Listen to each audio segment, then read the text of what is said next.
So Ben, glad to meet you. Glad to have you here on the summit. Thank you. Well, thanks for having me along. So tell us a little bit about your background and how you started Hey Summit. Sure. Well, firstly, thanks for having me along. Always fun to geek out about the broader sort of event and virtual event specifically sort of industry.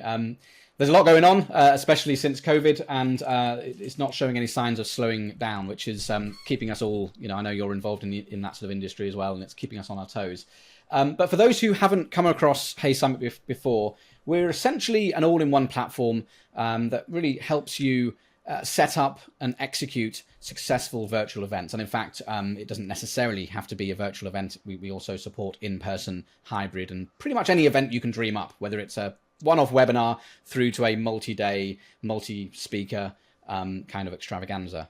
You can kind of have it create any sort of event that you might need, and all the things that you would expect a typical event sort of platform to have with it. So from ticketing, payment processing, reporting, analytics, affiliate program, marketing pages, landing page builder, etc., etc. There's a lot of depth we can go into if anyone from your audience might be interested. But that's broadly us. So we try and take the pain out of creating that event, making it a joyful process. It's something that certainly was a pain point for us when we first sort of entered the market sort of 7 years ago. It was an uphill struggle, and that's to put it lightly, to create an event and to put it on.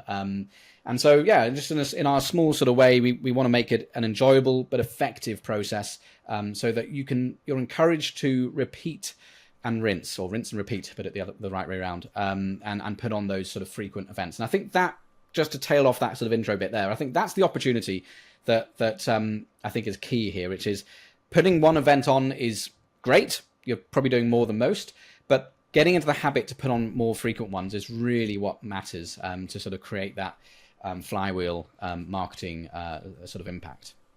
So why should a speaker even think about creating their own event versus going in and hunting around to get on other people's stages? Why should they create their own event? There's something special about live content, though you can deliver your events as pre-recorded content.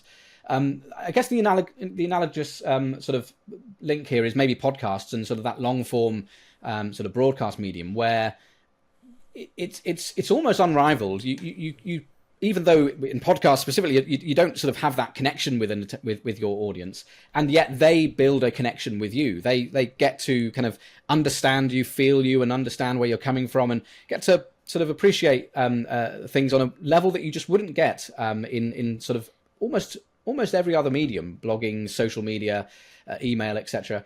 And that uniqueness, that unique opportunity, carries through quite impactfully into the virtual event sort of space. And so what does that mean? Well, it means you can put on an event over a couple of days, and at the end of it, really build a meaningful connection with your audience. Your audience sees you as an authority in the space, which is quite a unique sort of attribute to sort of gain at the end of a process.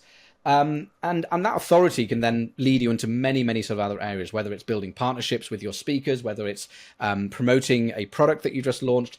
The list is endless, but it's that unique opportunity to put yourself in front of your audience, show them who you are, and be seen as that sort of leader in the space, even though in many cases you might not be. Certainly prior to the event, you might be just starting out, looking for that sort of entrance into the market. And yet, ironically, by putting on an event, you come out of it at the other end being seen as that sort of thought leader, as that sort of arbiter of knowledge, which is, I think, unique and super powerful. Oh, 100%. And I think a lot of times we forget the 3 ways that you get paid as a speaker, right? You can get paid to show up, you can get paid during the event, and you can get paid afterwards.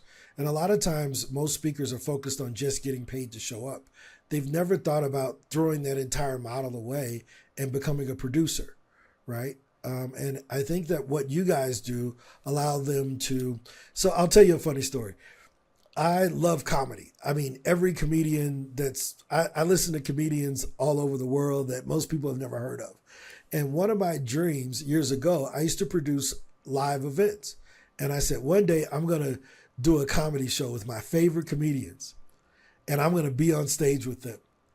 And my way of doing it was to say, well, if I just produced the event and hired them, they can't tell me who can open for them.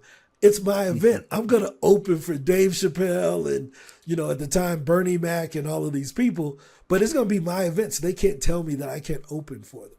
And I kind of think that can apply to speakers where, hey, if you want to get in front of this audience, you want to speak on stage with this particular person, produce an event and invite them to speak at your event.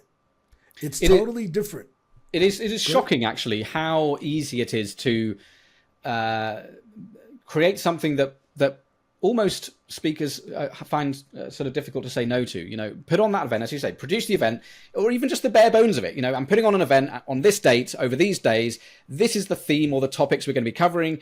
Are you interested? We're going to be putting it in front of this kind of audience. You describe who you're going to be targeting and putting it in front of. And it is shocking how quickly speakers that you approach, big and small, will snap up that opportunity. Because to your point a few moments ago when you said the monetary opportunity, if you will, is not just in the payment for the speaking, which I have a comment about in a minute actually, as well as kind of the opportunity whilst you're delivering and then sort of post event.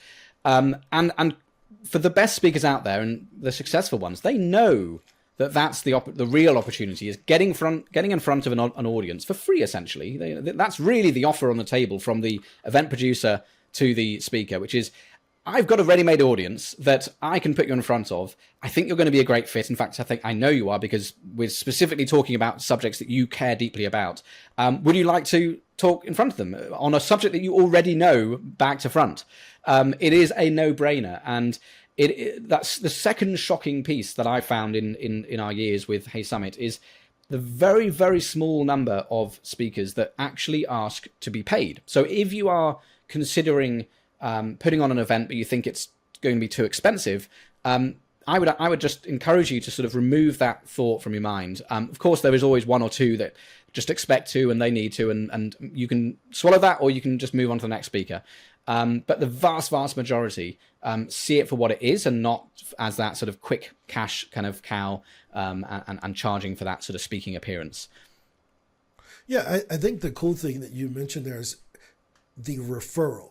So I want to make very clear that whenever you're on someone else's platform, they're giving you a public endorsement and a referral to their audience.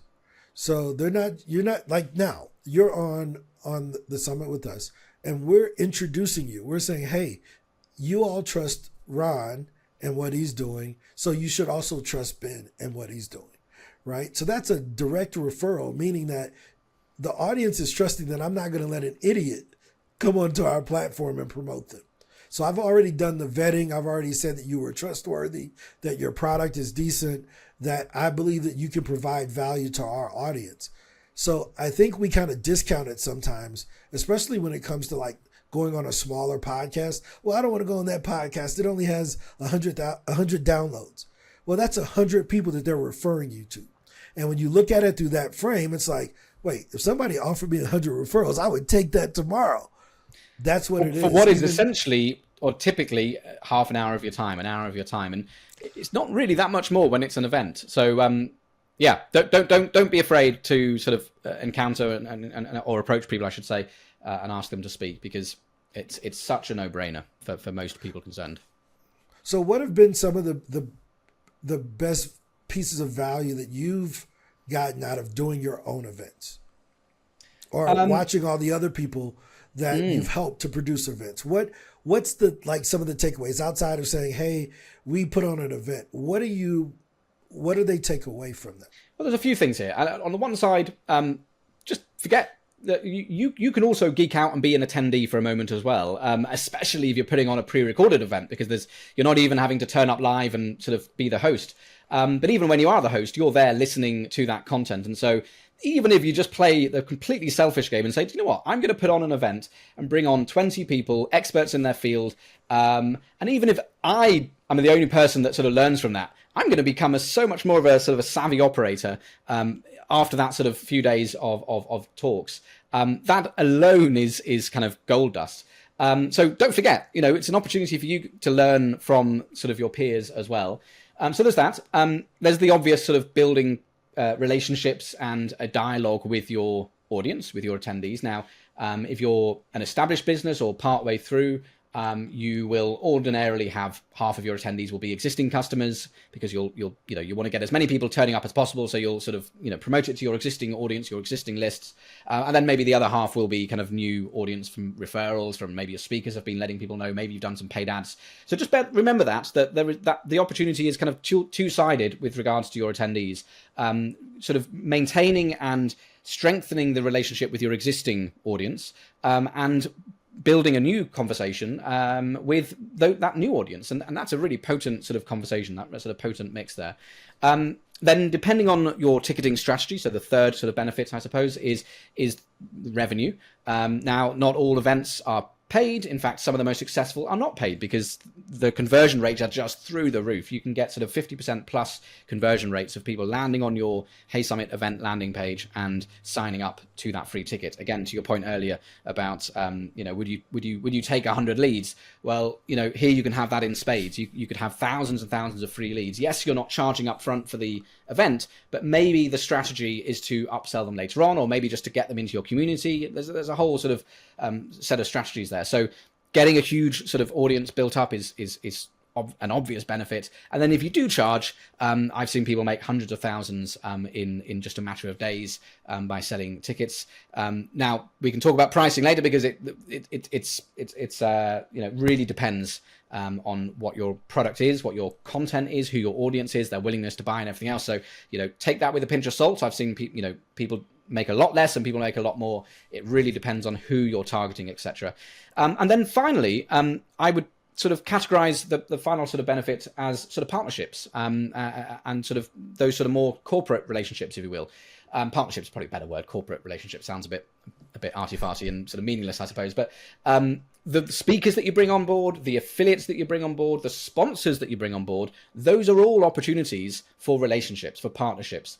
So that maybe you don't have an idea of what you can do with it today, but maybe next week, maybe next year, you remember, oh, Ron, he spoke at my event, and I remember he's an expert in that field, and he has this sort of particular niched sort of audience. I think we could do something together. Let me give him a shout. And already you've got that relationship. You kind of understand kind of where each other are coming from. So yeah, that's just the high level of kind of the benefits. There are many, many more, but those are certainly the things I like to encourage people to think about. Okay, so now that we know why they should be putting on a summit of their own or putting on their own virtual events, how do they go about doing it?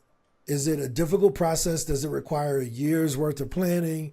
Does it require them to rent out some fancy studio? Does it require them to get a hotel and do all the other things that you do with a in-person event? How do you go about, if I wanted to organize an event, how do I go about that? What are the basics of that? Good question. So first of all of those things are possible, and I've seen people do all of those sorts of things. So really what matters is you playing to your own strengths. If you like that sort of in-person live stream kind of thing, you want to get as many of your speakers in one room, book out a hotel, and even though it's going to be an online thing, you want to just get them in the same room or the same studio, then go with that, roll with that, if that's where your strength lies. But the vast majority will do what we're doing. I don't know where you are, but I'm in my home office. As long as you've got a fairly decent backdrop and you're fairly isolated from a sound standpoint, that's great. And for most people, we've done live sessions before, whether it's just Zoom with your team or whatever. So we're already set up. We've already got most of what we need, microphone, webcam, etc. at home. So don't overthink it. Don't over-engineer it. Though you can obviously over-engineer it. I've seen, companies and customers do a lot just to get that branding that much tighter in terms of the studio and everything else. But you certainly don't have to. So really, I would categorize things into two sort of buckets. Before I do that, just in case I forget, I think one sort of quick thing to think about in terms of time sync, because you mentioned sort of, is it a whole year kind of planning here? For those that are starting out and who are unsure, as a general sort of marker, your sort of practice will vary here, but I say 1 month, 1 month, 1 month. So what I mean by that is 1 month planning, 1 month promoting, and 1 month kind of running the event and kind of mopping up, if you will, kind of doing the post-event sort of email sequences and all that sort of stuff. Now, that's not a hard and fast rule, but just something to think about. Now, if you are putting on a particularly big event, then you might want to turn it into 2 months for the planning. If you want to, put a bit more into paid ads, the more time or just, pushing your speakers or your affiliates to promote it for you, then obviously you want to give yourself more than a month to promote it. The longer time you have, the better in many ways. So just use that as a general guide. But we can put things into two categories very broadly, and I'll just cover these very high level, and then we can dig into them if you care to. One is kind of the admin side of things, and that's where Hey Summit helps you in spades. So the setting up, the creating the tickets, the linking your payment processor, and importing and adding your speakers and talks, and setting up the dates and times and headshots and bios and links and all that sort of stuff. And we make it super easy, and you can do that within a couple of days as long as you've got your copy ready and you're ready to go. The other part is the stuff that probably falls into that unscalable but necessary stuff that no platform can really help with, and it's really the aspect of going out there and, well, in the first place, just working out what your topic is. What is the title of the event? What is the focus? What are the topics that it's going to cover? When do you want to run it? How long do you want to run it for? Do you want to have it be paid or free? And then are you going to chase some sponsors? And crucially, who are you going to target for your speakers? And so that bit really is the part that, when it really comes down to it, is the part that takes the most time. You can work out the title and the date, and that's pretty quick. But really, if you're going for 10 speakers or 30 speakers, you then need to reach a point where you start reaching out to them. And that will take a bit of time because, the law of odds, you'll probably reach out to 30 and maybe 10 will accept or will even get back to you just because people are busy and all that sort of stuff. So give yourself time for that. That is the part that will take the most time. But once you put on your first event, you've already got a roster of people who maybe said, I can't do it now, but definitely interested. Talk to me next time. People who spoke at that first event that maybe you want to bring back for the second one. So things get hell of a lot easier as you start stacking them and compounding those learnings into the second and third event. But that's generally how I would think about things for that first event. No, that's cool. Here's another question that I was thinking about. Does it have to be multiple day? And do I have to have 10 speakers? Can I just find like 4 really good speakers that I like and do like a half a day thing, especially if it's going to be live? Because one of my problems with like a live 3-day event, I got a business to run with 30 employees. I can't take 3 days off to watch, 3 hours worth of live Zooms. 3 days worth of live Zooms. So how have you seen the effectiveness of like a little small 4-hour live event with maybe 3 to 4 speakers? Do you have any data on how those perform? Yeah, that's a good question. The data it doesn't really care too much about, there's no statistical sort of relevance is kind of the takeaway from that. It doesn't really care about the duration and everything else. What matters most is where your strengths lie. So if you're really good at live and you're good at sort of building that sort of that hive of electricity and that sort of community spirit, and you're good on that live sort of hosting side of things, and crucially, if the content leans towards multi-day, multi-talk, in-depth sort of stuff, then go for it. Go for multi-day, go for multi-talk. And also, you want to factor into that your audience and if they're all business owners with 30 employees and they're going to be busy, probably not a good thing to sort of say, look, the only way to get value from this is to book out an entire week. I'm going to a conference in a few weeks and it's 2 days. And that's nice. This is a real world one, but it's not a huge amount of time out of your diary. So think about that. And don't get too hung up on this idea that big is better or indeed smaller is better. It really matters on quality over sort of substance here, and just making sure that you understand what it is you want to share, the knowledge that you want to share, and who's going to be doing that knowledge sharing as well. So, i.e., the speakers. So if you've got a super focused kind of roster of speakers and the subject matter, you can condense it into an afternoon. That's going to be really impactful, and your attendees are going to appreciate it because they're going to come out with something really tangible.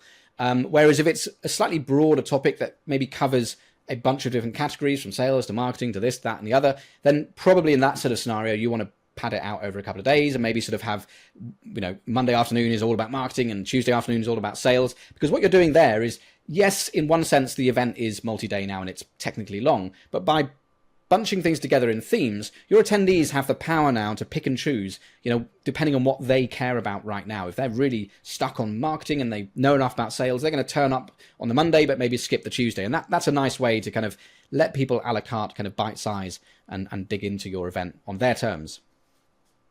No, I think that's really, really, really important. I like the theming part of it, right? Having a theme for, if you're going to do multi-day, having a theme for each day, right?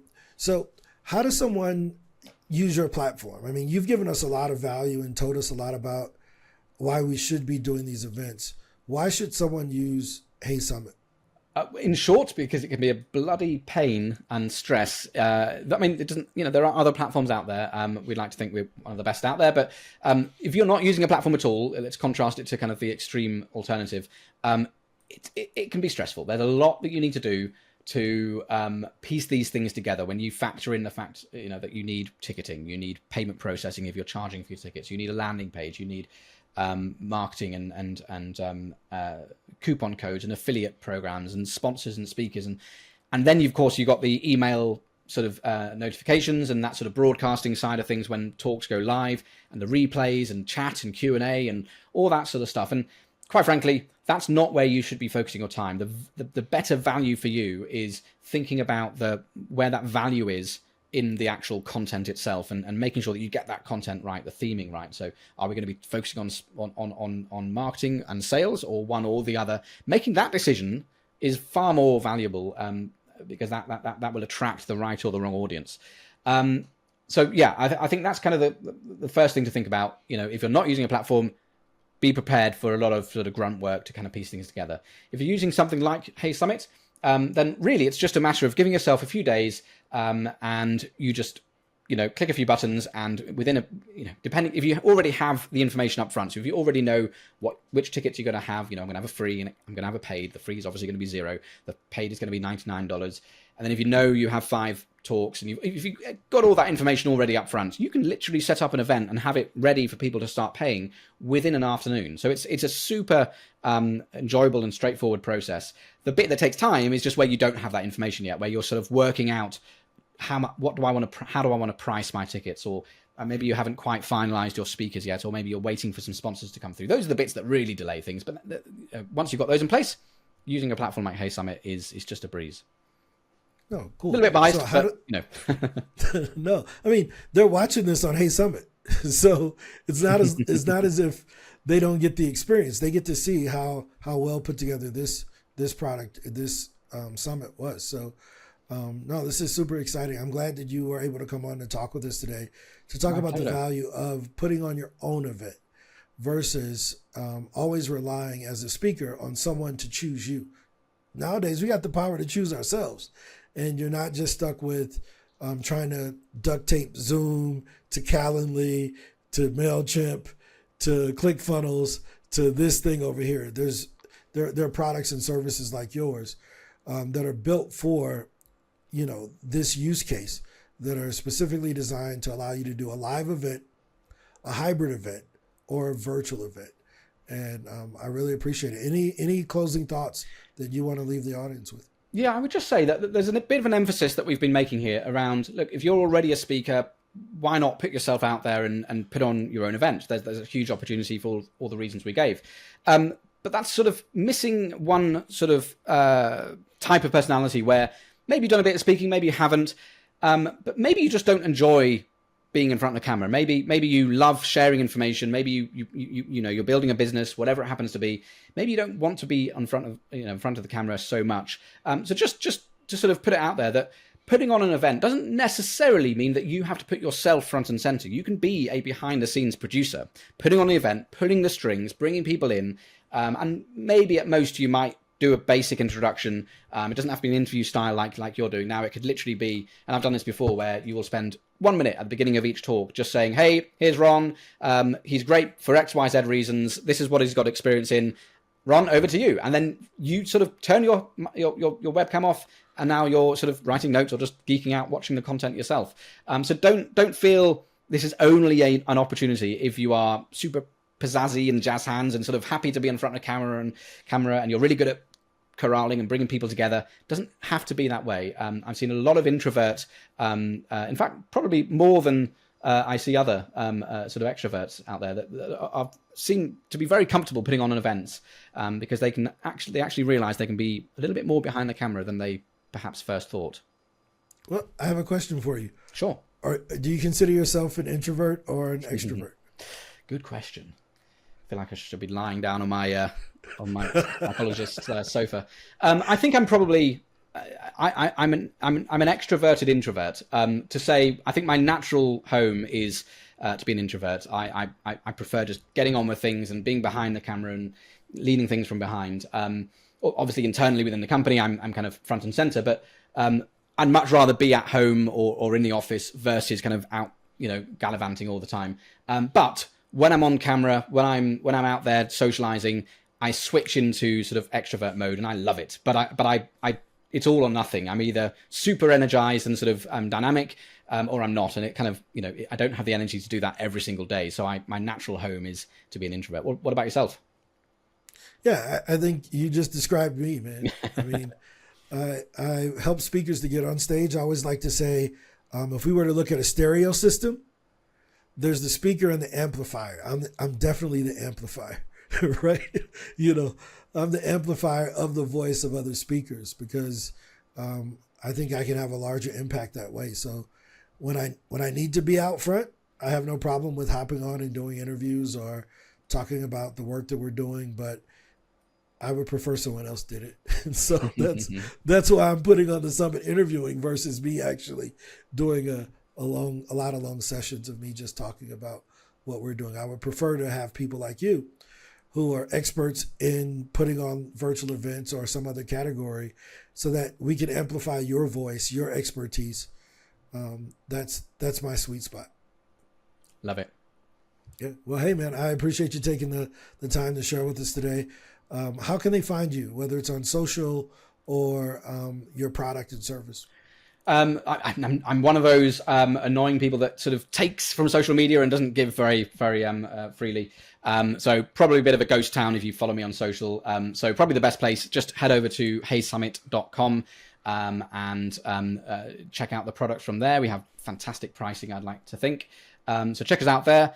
Reach out to our support team if you have any questions. And for a short time, actually, we're offering complimentary setup calls for anyone who signs up for a trial. And I'm doing most of those. So if you want to have an opportunity to hop on a call with me for sort of half an hour, just help you sort of get that first trial set up, you can get that right now if you sign up in the next few weeks. No, that's exciting. Ben, we're just alike, man. We're exactly alike. I do the personalized setup, I think, is one of the most undervalued part of working with software nowadays because software can be impersonal. And then to get the person who knows the ins and outs to actually walk you through it is a huge value, especially if it comes from the founder or someone that's been with the product for a long time. So if you're listening to this and you want very hands-on setup with your first event or your next event, definitely head over to Hey Summit and check Ben out. It's a great product. You're experiencing it right now with what we're doing. So, all right. Fantastic. Cool. Well, Ron, thanks for having us.